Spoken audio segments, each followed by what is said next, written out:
Que si se viene el 2008, que si esto es 2001, que si esto es la Gran Depresión de 1929, la economía estadounidense que parece que va a entrar en recesión, que lo comenta todo el mundo, los activos financieros subiendo como si nada de esto pasase, algunos países que parece que están haciendo todo al revés y saliendo a vender bitcoins, como es el caso de Alemania. ¿Realmente estamos en una situación tan importante en la economía? Adentro con el video.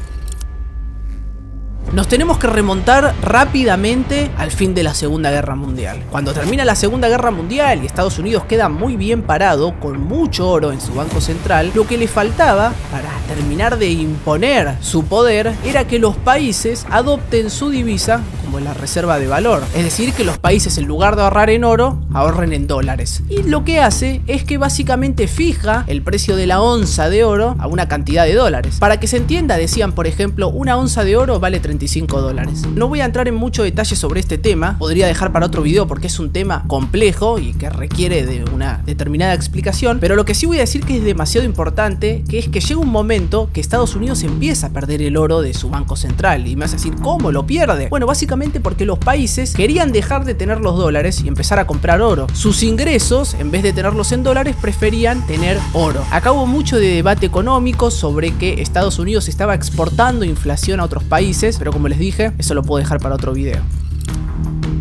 Muy bien, este modelo termina en 1971, cuando Nixon dice que el oro ya no iba a tener un valor fijo con el dólar. I have directed the Secretary of the Treasury to take the action necessary to defend the dollar against the speculator. I have directed Secretary Connally to suspend temporarily the convertibility of the dollar into gold or other reserve assets. Esto es muy gracioso porque en ese momento se decía que el oro no iba a subir tanto de valor, que incluso iba a bajar de precio porque el dólar era más fuerte, y lo que demostró fue que mientras la cantidad de dólares aumentaba, el oro subió sin parar. ¿Y qué tiene que ver todo esto? Mucho más de lo que pensás, muchísimo más de lo que pensás, porque cuando termina el patrón oro, Estados Unidos seguía necesitando que los países adopten su divisa como reserva de valor, porque acuérdense, al tener una buena demanda en tu divisa, vos te podés dar el lujo, no para siempre, de tener gastos y emitir. Se dieron ese lujo, termina la Segunda Guerra Mundial y dijeron, esta divisa es la que manda y yo puedo emitir todo lo que quiera. Si ya el dólar no estaba fijo por el oro o respaldado por el oro, ¿qué le queda a Estados Unidos? Los países no solo adoptan el dólar, moneda de reserva, sino que la deuda de Estados Unidos, los bonos del tesoro. Y acá entramos en el por qué es tan importante la deuda. Los bonos del tesoro, básicamente, para que se entienda, un país o una persona le presta plata al Estado y ese Estado se compromete a devolverte tu dinero más un interés. Que si yo le presto 100 al Estado y el Estado me dice te voy a devolver un 5% en un año me va a devolver 105. ¿Qué pasa? ¿Por qué los bonos del tesoro de Estados Unidos son tan importantes? Están considerados como los activos más seguros, es decir, porque Estados Unidos siempre paga sus deudas. Entonces los países invertían o atesoraban su capital en deuda estadounidense. Con ese dinero Estados Unidos financiaba sus gastos y después emitía dinero y pagaba lo que necesitaba. O lo que se puede hacer es renovar la deuda, es decir, en lugar de pagarte en efectivo, básicamente te sigo debiendo pero te debo más, un interés más alto. Y esto es muy importante porque el hecho que aumente la deuda tan fuerte empieza a hacer sentir miedo y desconfianza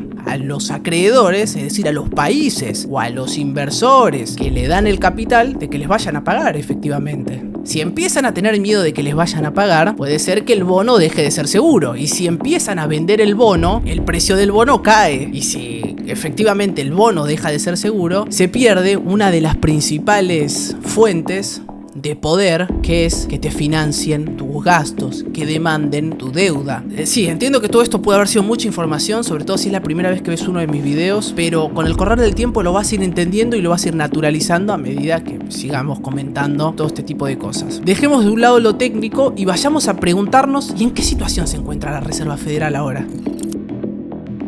Vayamos a ver el siguiente gráfico. Este gráfico lo mostré en el anterior video, pero siempre es muy importante traerlo de nuevo. En el gráfico azul, en el de arriba, tenemos los tipos de interés de Estados Unidos. Es decir, el tipo de interés al que el Banco Central presta dinero. En el gráfico de abajo tenemos el nivel de desempleo. El tipo de interés, para que se entienda muy simple, el Banco Central lo usa para subir o bajar la inflación. Cuando la inflación sube, ellos dicen, bueno, aumento el costo de endeudarse para que la gente consuma menos. Si la gente consume menos, precios, el consumo cae, los precios tienen que subir más lento y en el peor de los casos bajar. A todo esto, si pasa eso, aumenta el desempleo, ya que una empresa que no vende tiene que reducir costos y uno de los costos es los trabajadores. Entonces aumenta el desempleo. Vemos que los tipos de interés tienen un retraso a la hora de hacerse ver en el nivel de empleo. El ejemplo 2007, donde teníamos unas tasas de intereses altas, un desempleo bajo, y cuando las tasas de intereses bajan, el desempleo ya está en un pico muy alto. Es decir, se dice que tardan hasta 18 meses en hacer efecto. La Reserva Federal te habla de que hay un aterrizaje suave, que un aterrizaje suave es lograr bajar la inflación sin pegarle un golpazo a la economía. La realidad es que como estos indicadores tienen retraso, es decir, lo que hiciste hoy con las tasas de interés se puede ver recién en 18 meses, como pasó a lo largo de la historia, donde en el 2000 tasas de intereses altas, desempleo bajo, y cuando las tasas bajaban el desempleo ya era alto, nada nos dice que en el 2023 no se vaya a ver lo mismo. Que lo que se puede ver de ahora en adelante, al pasar los meses, que es que el desempleo empiece a aumentar, que cuando la Reserva Federal baje los tipos de interés, el desempleo ya vaya a estar en un nivel más alto. ¿Esto es lo que le importa realmente a la Reserva Federal? ¿El nivel de empleo, de desempleo?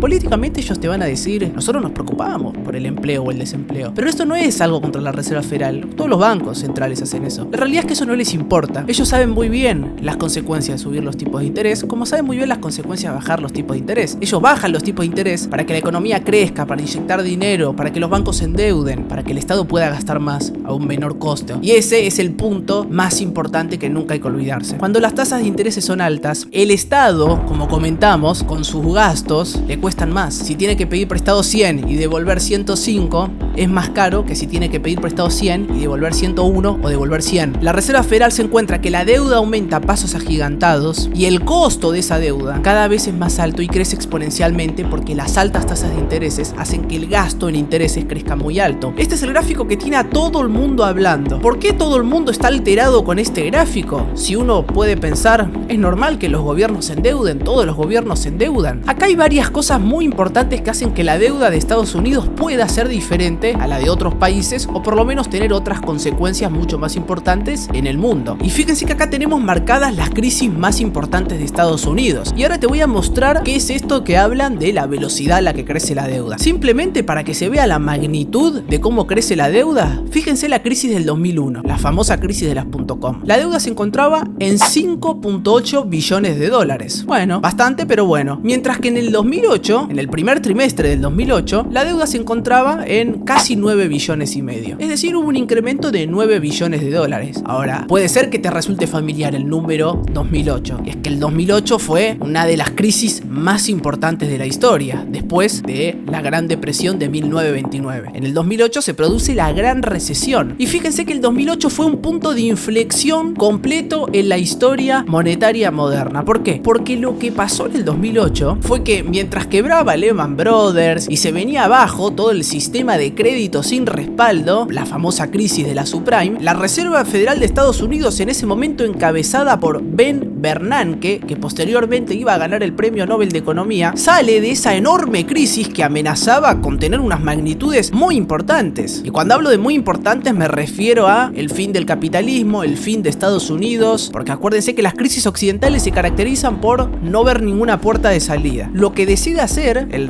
presidente de la Reserva Federal en ese momento, Ben Bernanke, es inundar el mercado de dinero. Como acá en Argentina se habla mucho de la emisión, bueno, no es nada comparado a lo que se vio en el 2008. Tal es así que no solo aumentó la emisión, sino que obviamente la deuda pública. Y vemos que desde el 2008, para salir de esta enorme crisis, la deuda pasó de 9 billones, casi y medio de dólares, y terminó el 2008 con casi 12 billones de dólares. Es decir, vemos que desde el 2001 al 2008 la deuda aumentó 4 billones de dólares y que solo en el 2008 aumentó 3 billones de dólares. Y vos me vas a decir, bueno, fue una excepción, y no fue ninguna excepción. El 2008 fue el origen de lo que vendría a ser el punto de no retorno. Desde el 2008 aumenta exponencialmente y el COVID culminó. Fue la gota que resbalsó el vaso. Vemos que desde el 2009 hasta el 2023 la deuda pasó de 11 billones de dólares a 34 billones de dólares. Y nos fijamos que en el 2020, en la época del COVID, estaba en 23 billones de dólares y terminó el 2021 en 29 billones y medio de dólares. Esto es para que tomen dimensión del ritmo